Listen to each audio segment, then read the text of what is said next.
Soma TWINA HERBERT abaita mwenna mukire kyo.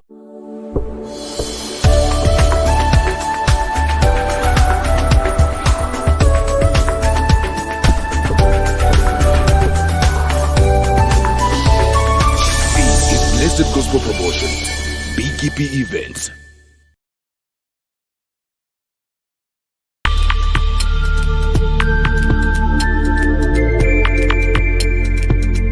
You are watching BGP TV, the Father's Heart. Abantu be Kawempe n'emirirwano omusumba TWINA HERBERT abaita mwenna mukire ekyokusinza kyatumye Deeper Worship Encounter Night ku Lwokutaano nga 8/22 ku Grounds of Family Life Church e Kawempe nga werekeddwako omusinza Mukololi Bebe okuva e Zimbabwe eyakuyimbira ennyimba nga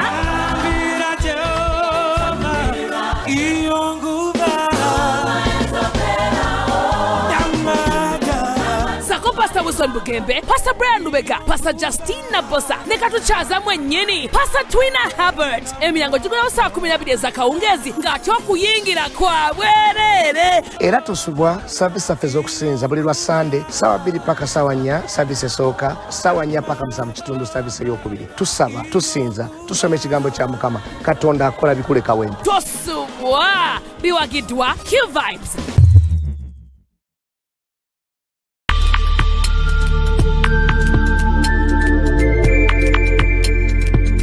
You are watching BGP TV, the Father's Heart. Ichokwadi mwari varipo tambira Jehovah. Hello Uganda, this is Mkululi Pepe and I'm so excited to let you know that on the 8th of July 2022 I'll be ministering live at Family Life Church Grounds in Kawempe, Kampala. For the very first time, the event is free. I'll be with my brother Pastor TWINA HERBERT. Bring a friend, bring a neighbor. It's a free event. Come, let us worship the Lord. Come, let us dance in a crazy and mighty way, all to the glory of our King Jesus. See you soon.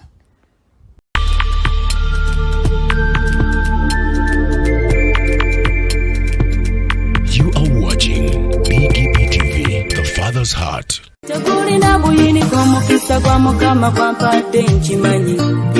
Obadde okimanyi nti osobola okufuna event planner and manager okuteekerateekera omukolo gwo gwonna kati osobola okumufuna nga mulokole obutafuna stress yonna.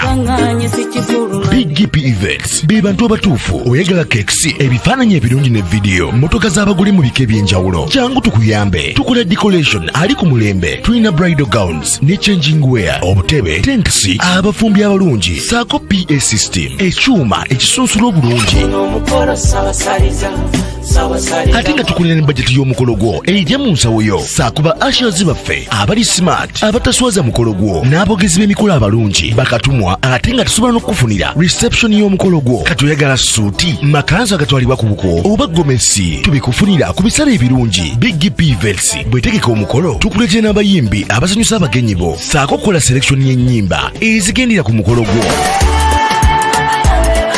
Esimu 0775 8 oba tusange Facebook page yaffe oba Twitter, YouTube ne Instagram. Blessed Charles, Blessed Gospel Promotions, BGPevents. Twewaayo for excellence, flexibility, time, integrity and hard working.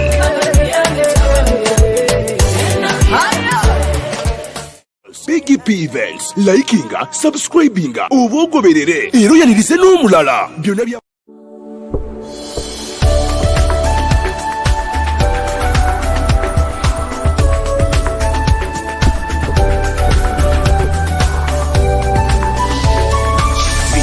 Blessed Gospel Promotions, BGPevents. Abantu be Kawempe n'emirirwano omusumba TWINA HERBERT abaita mwenna mukire ekyokusinza kyatumye Deeper Worship Encounter Night ku Lwokutaano nga 8/22 ku Grounds of Family Life Church e Kawempe nga werekeddwako omusinza Mukololi Bebe okuva e Zimbabwe eyakuyimbira ennyimba nga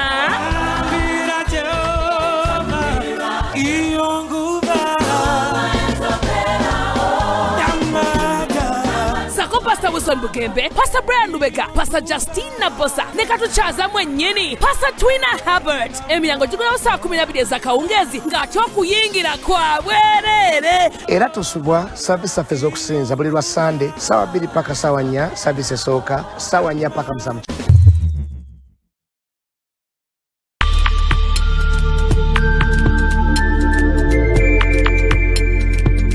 You are watching BGPTV, the Father's Heart.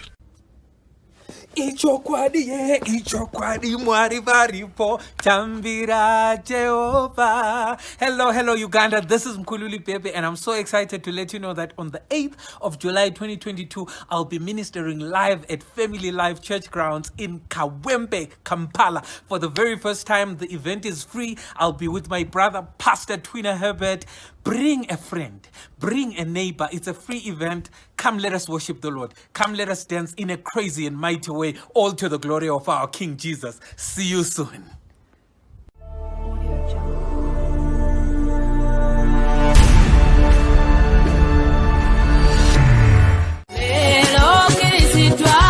Obadde weebuuza omuntu asobola okukwasaganya omukolo gwo ne gunyuma nga tofunye na stress. BGPevents be bantu abatuufu bategese emikolo mingi ate nga tebasosola omuli embaga, ukwanjula, obubaga obutonotono obw'enjawulo, blessed gospel promotions and events. Era bategeka ebivvulu, crusades, conferences, zisemina ate nga bapromotinga n'abayimbi n'ennyimba eza gospel yekka. Balina ba ushers abalungi abalokole abataswaza mukolo gwo. Bakolera selection y'ennyimba z'oyagala eza gospel gw'azaagala ku DVD oba ku ka flash. Oyagala nnyimba za mikolo za Christmas oba za kabagako, zonna bazikuselektingira. Batuukirire gw'ayagala audio oba video production, music direction, okuwandiika ennyimba. Oyagala sindika message nnyingi, bakola graphics ne designing. Balina ne ba service providers abeesigwa beweetaga ku mukolo gwo. Blessed Gospel Promotions and Events bw'obawa omukolo gwo tewejjusa. Bw'abaagala bakubire ku ssimu noti 775-886-3 obagenda ku Facebook page yabwe Blessed Charles, Blessed Gospel Promotions, BGPevents, Excellence, Integrity, Time and Hardworking.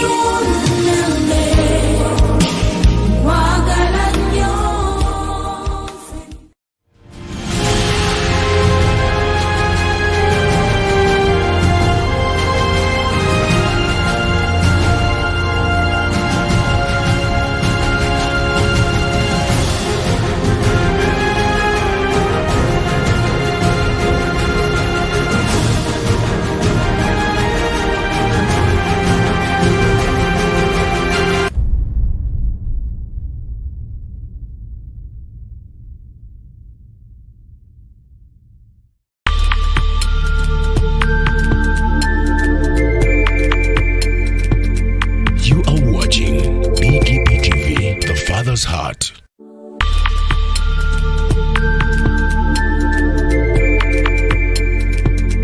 You are watching BGPTV, the Father's Heart.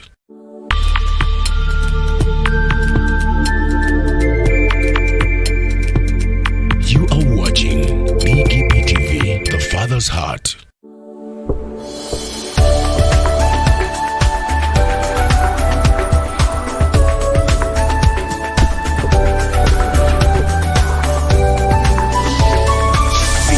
Blessed Gospel Promotions, BGPevents.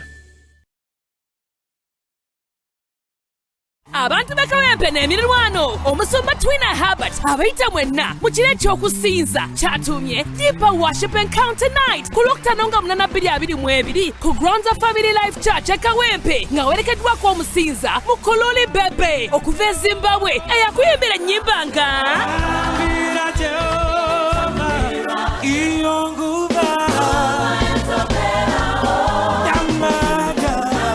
Pastor Wilson Bugembe, Pastor Brian Lubega, Pastor Justina Bosa, nekatuchaza mwenyeni, Pastor TWINA HERBERT. Emiyango jigula saa 12 za kawungezi ngacho kuyingira kwa bwerere. Era tusubwa service zaffe z'okusinza buli lwa Sunday sawa 2 paka sawa 4 service esooka sawa 4 paka musanvu kitundu service ey'okubiri. Tusaba, tusinza, tusoma ekigambo kya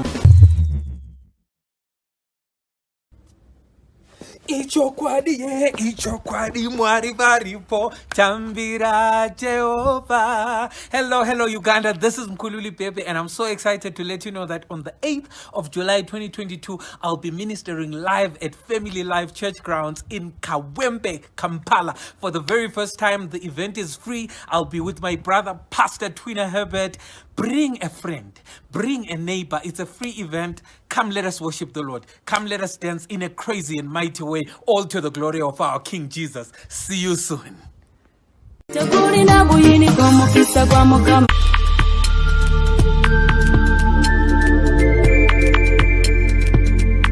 are watching BGPTV, the Father's Heart.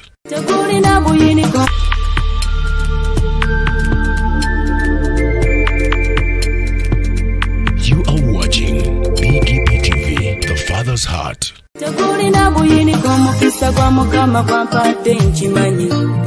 Obadde okimanyi nti osobola okufuna event planner and manager okuteekerateekera omukolo gwo gwonna kati osobola okumufuna nga mulokole obutafuna stress yonna.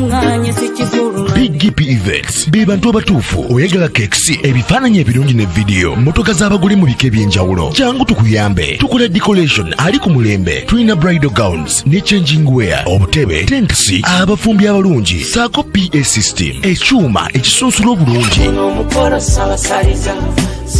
ate nga tukulira ne bajeti y'omukolo gwo ejja mu nsawo yo saakuba ashers baffe abali smart abataswaza mukolo gwo n'abogezi b'emikolo abalungi bakatumwa ate nga tusobola n'okukufunira reception y'omukolo gwo katoyagala suuti makanzu agatwalibwa ku buko oba gomesi tubikufunira ku bisale ebirungi BGPevents bwetegeka omukolo tukuletera n'abayimbi abasanyusa abagenyi bo saako okukola selection y'ennyimba ezigendera ku mukolo gwo.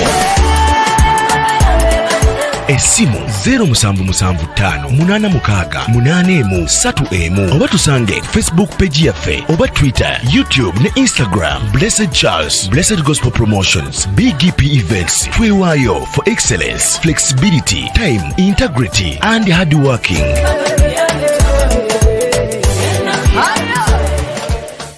BGPevents, likinga, subscribinga, oba ogoberere era yanirize n'omulala byonna bya abantu be Kawempe n'emirirwano omusumba TWINA HERBERT abayita mwenna mu kiro eky'okusinza kyatumye Deeper Worship Encounter Night ku Lwokutaano nga 8/22 ku Grounds of Family Life Church e Kawempe nga werekeddwako omusinza Mukululi Bebe okuva e Zimbabwe eyakuyimbira ennyimba nga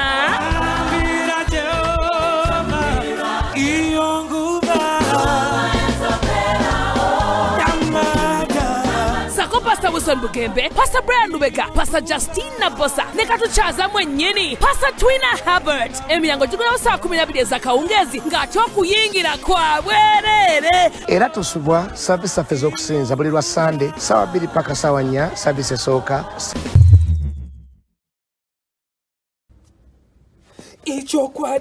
Ichokwadi mwari varipo tambira Jehovah. Hello Uganda, this is Mkululi and I'm so excited to let you know that on the 8th of July 2022 I'll be ministering live at Family Life Church Grounds in Kawempe, Kampala. For the very first time, the event is free. I'll be with my brother Pastor TWINA HERBERT.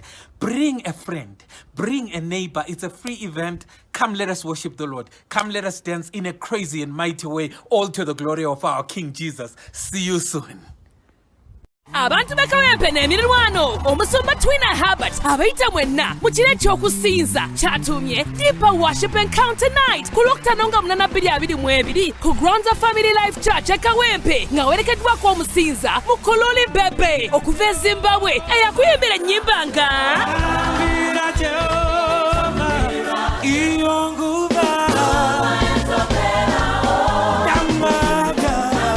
Pastor Wilson Bugembe, Pastor Brian Lubega, Pastor Justina Bosa, ne katuchaza mwennyini Pastor TWINA HERBERT. Emiyango gigulawo saa 12 ez'akawungeezi ng'ate okuyingira kwa bwerere. Era tusubwa service zaffe ez'okusinza buli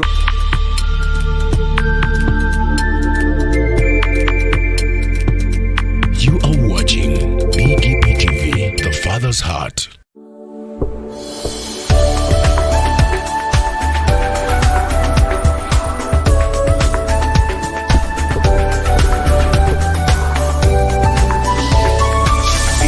Blessed Gospel Promotions, BGPevents.